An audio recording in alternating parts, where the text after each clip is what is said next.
Jon Hammond breaks down the latest in Garrett Crochet. Are the Mets interested? What's going on with Roki Sasaki and the other rumors surrounding the New York Mets? Next on MetCast.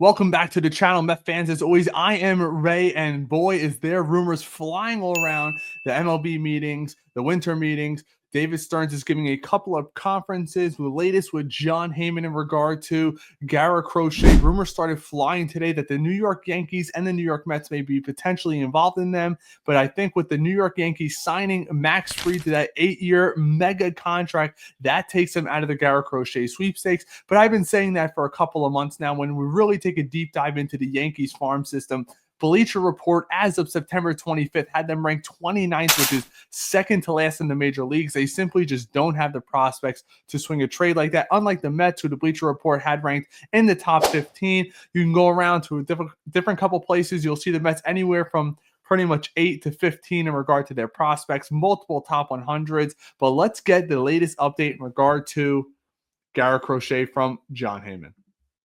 The teams that I've heard connected to Crochet: Yankees, Mets, Red Sox, Orioles, Phillies, Dodgers. I've heard there are about 7 teams. I only gave you 6. So we got the mystery team in there, assuming those 6 are correct. And you know what? The Dodgers, they're looking at Sasaki, right? They signed Snell. I think they're less ambitious in terms of Crochet. They talked extensively at the trade deadline about Crochet, made offers, didn't come up with them. But all those teams have the prospects to get it done. Boston will not give up Roman Anthony. Baltimore will not give up Jackson Holiday. I get it. With the Mets, they're going to want to start it with Jed Williams and Brandon Sproat.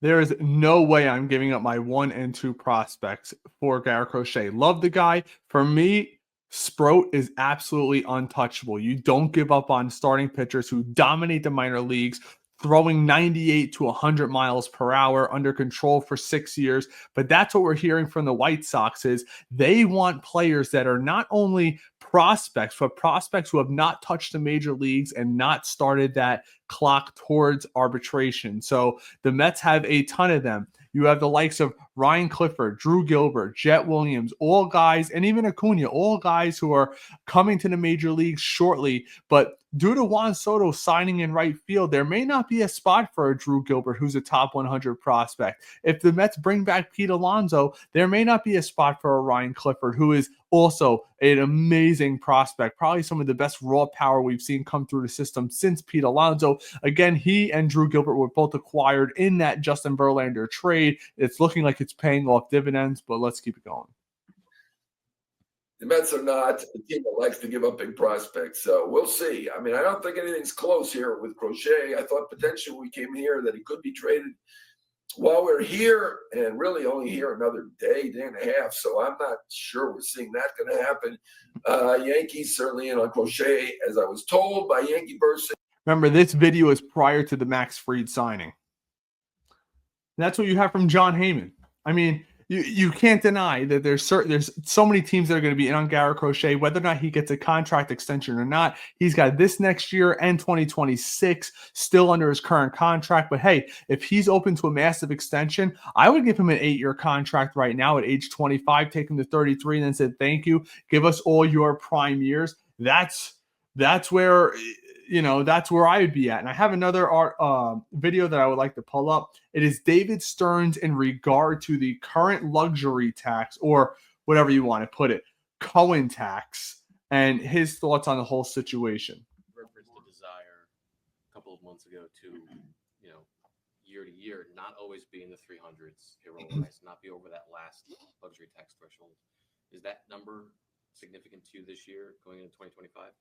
I don't think we're looking at any specific number as a threshold. I think, as I've said before, anytime you pass any of the CBT thresholds, you have to do the analysis to understand what the cost is.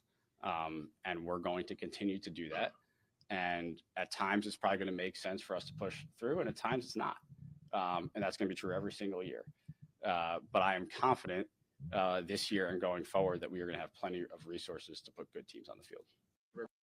How is that not music to your ears? Plenty of resources to put good teams on the field. This tells me the New York Mets are not only going to go for it, but probably hold on to their farm system. If he says some years we're going to go through it, some years we're not, let's be honest. You got Juan Soto. You think Juan Soto's coming to the New York Mets and not expecting your team to go through the CBT like there's no other? You got to send with the likes of the Dodgers to compete there. We're trying to win a World Series. So if you're going to bring Pete Alonso back, potentially get a Garrett Crochet. Supposedly they're not in on Corbin Burns. That's the latest. I saw a report that they supposedly checked in earlier today. I'm not too sure what, if that's true or not. But here we have this from Jon Hammond really quickly. We have Jon Hammond. The Mets and the Yankees are in the mix for Jonathan Loaisiga. Others in not too imminent at the moment. We heard this as of yesterday. It looked like the New York Mets were going to be in on Jonathan Loaisiga. It looks like the New York Mets are going to be in on Jonathan Loaisiga, and I want to pull up his stats for you.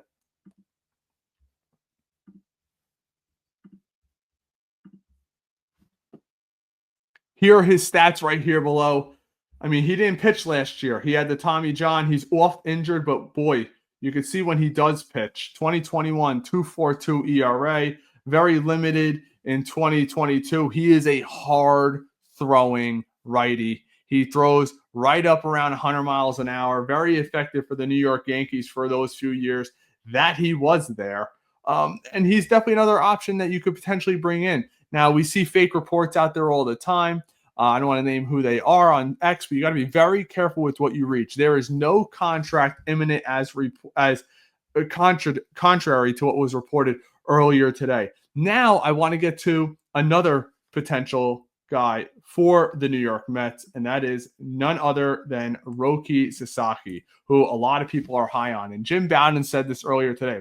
Roki Sasaki's agency is, quote, very high on Jeremy Hefner's ability to develop pitching, per Jim Bowden. Sasaki is said to be valuing endorsement opportunities, winning and pitching development as he decides which team to play for, per Jim Bowden.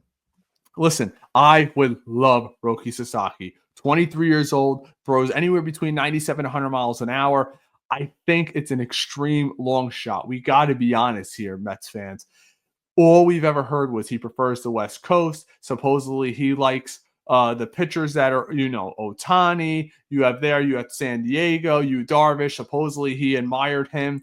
That's probably where he's going to end up. Japan's way closer to California. You got to think in terms of the offseason and days off. You could catch a red eye to Japan, and it is half the time if you're coming from New York than from California. I believe that's a big reason why Ohtani was staying on the West Coast. Yamamoto last year, he cited he wanted to be closer to his family. Also remember this, if games are ending at 10, 11 o'clock here, it is still 7 or 8 o'clock there, which means when they end their game, people in Japan are still awake. Here, it's nighttime. So that's also a major factor. Let me know if there's any free agents that you are looking at that you want us to be involved with. It seems as though something is going to happen prior to the winter meetings ending. I watched SNY earlier. They had David Stearns on. He says things are aggressive and pretty much moving along forward. He actually said he was kind of surprised that not a ton of moves were actually made today. So maybe that means tomorrow things before the meetings end are going to pop off.